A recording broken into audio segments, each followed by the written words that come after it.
o nosso sistema de trabalho seja hoje uma espécie de sistema padrão na maioria dos jornais.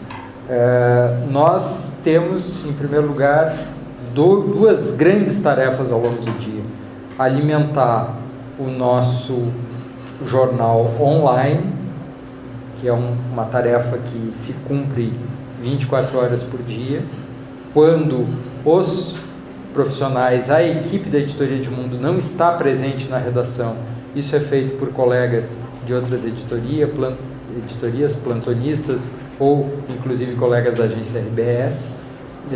E evidentemente nós, ao chegarmos à redação, normalmente em torno de 8, 9 horas da manhã, procuramos em primeiro lugar dar uma olhada no nosso feed para ver em que medida o jornal, que começou a ser atualizado no início da madrugada, reflete ou já conseguiu abarcar a variedade da pauta do dia, né?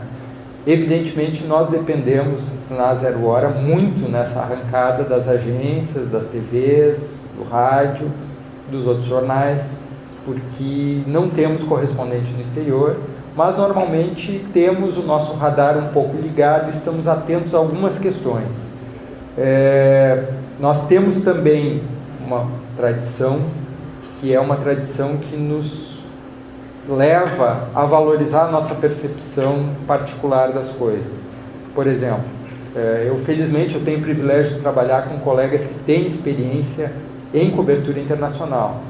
Um dos meus colegas, o Léo Gershman, foi correspondente da Folha de São Paulo em Buenos Aires. Talvez seja hoje no Brasil um dos repórteres mais qualificados em cobertura de América Latina.